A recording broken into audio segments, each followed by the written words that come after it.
Hey guys, Rob Shoecraft here with 3Storm Fitness. Today I'm going to be talking to you about getting your first push-up, or how to get your first push-up, or how to train somebody, if you're a personal trainer or a coach or something, how to train somebody to get their first push-up using a power rack or a Smith machine and a barbell. Now, there's a ton of different ways to get your first push-up. I mean, you just Google how to do your first push-up. You're going to probably find half a dozen unique ways to do it, and they're all probably pretty legit. You know, if you like one, I'm not saying this is the best one, I'm just saying with the equipment that I have and kind of for a lot of folks, the progression I would like to eventually take them on upper body pressing movements. They're very, very important. This push-up's like king of that. This is a good method. It transfers really well to things like bench pressing, if you have a client that wants to get into bench pressing, even overhead press. And one of the big reasons I like the barbell is because barbell push-ups, as opposed to like modified, knee push-ups or doing it from a table or a bench or something. Again, nothing wrong with that, but I prefer this because when you grip the bar, it gives you that immediate tension irradiation. So like just grip something. A lot of strength coaches talk about this. This is not my unique discovery, but it really does. It's legit. It's real science, folks. Grip something as hard as you can. Just make a fist, and you feel it starting right here. Pavel Tesselin has a really good kind of explanation for that. I think he calls it like the ripple effect or something. Basically, you have you grip your fist, make a fist, and then you feel the tension right here through your forearm. Grip it harder, you start to feel it a little bit in your bicep. And if you grip it white knuckle as hard as you can, everything you have into it, you got to make that face, and you have to grunt. You have to. You'll start feeling it in your shoulders and your chest and everything. If you know anything about strength training, or just injury prevention, or just delivering power, or whatever, tension is king. Creating tension. So the more tension you have, generally speaking, the stronger you're going to be, the more you're going to be able to lift. Whatever your goal is, tension's got to be a part of it.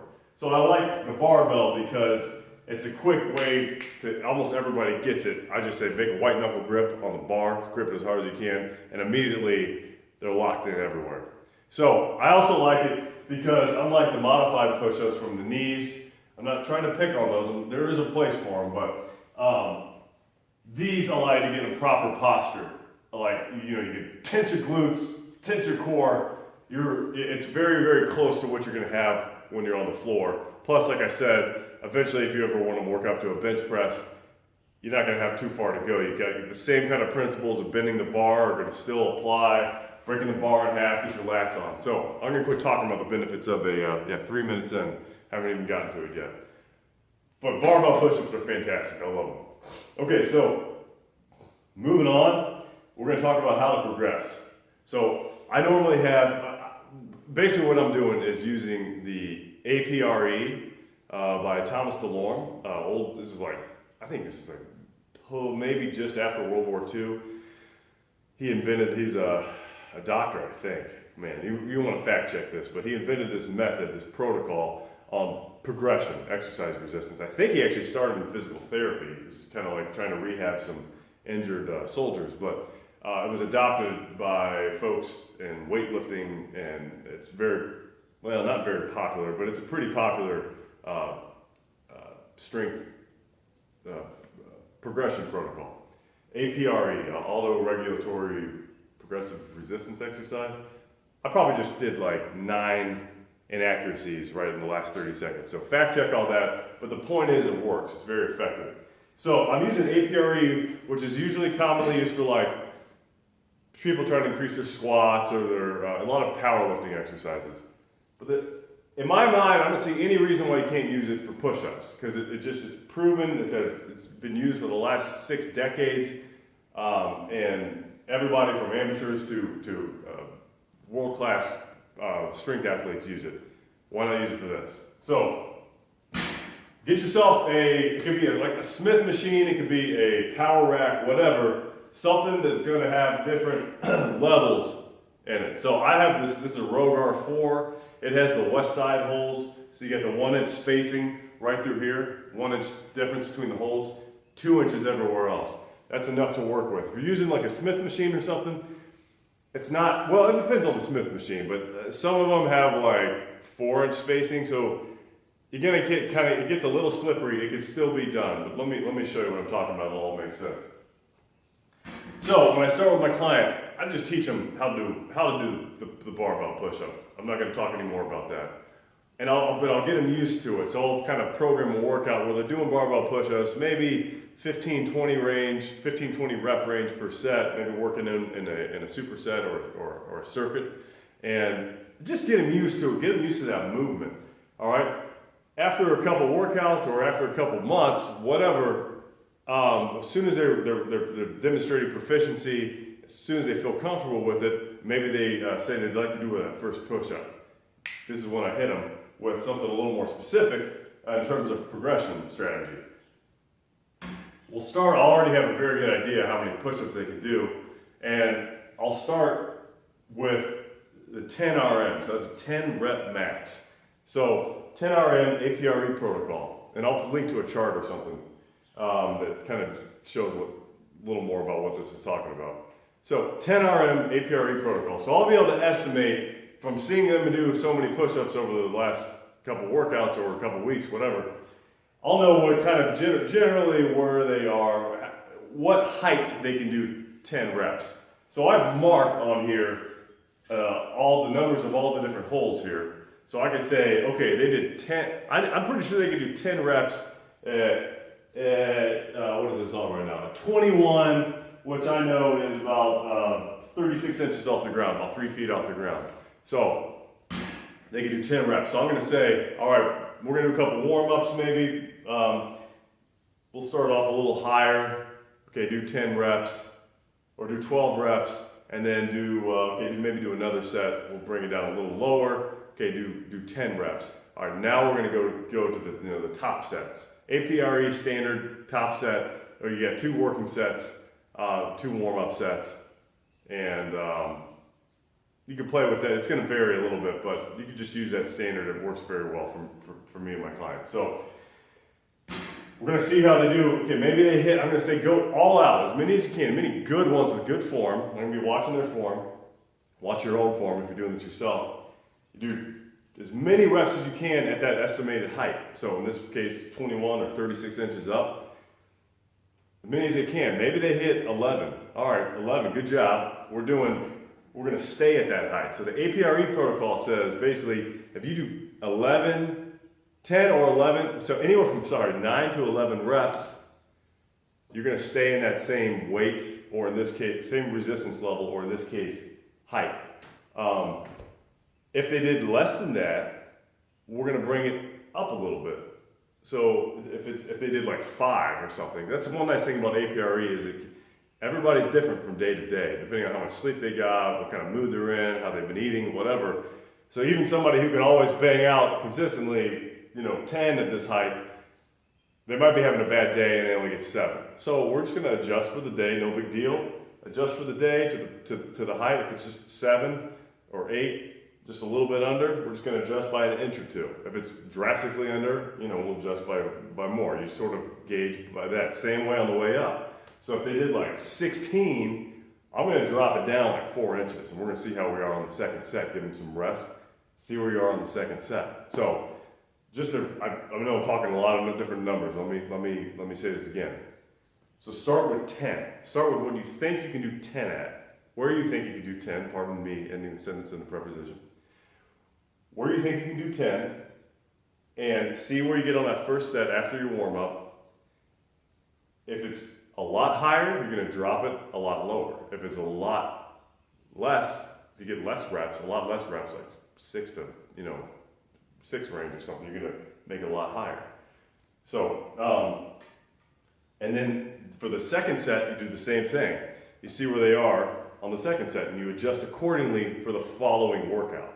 So that way, the next workout, day 2 comes up where you're doing push-ups, and you're going to start at the height that you ended on. Start at the height that you adjusted after your second set. Okay? The chart, look at the chart that I linked to, it'll make a lot more sense if I'm not making sense, because I don't always. So anyways, how that's gonna work is you're gonna eventually be progressing, working your way down the holes. And some people are gonna go real fast. They're just gonna zip right through it and they're gonna be doing push-ups off the floor very quickly. Others are, it's gonna take a little more strategy. So let me just show you real quick. When you're doing push-ups off the floor, this will only go so far.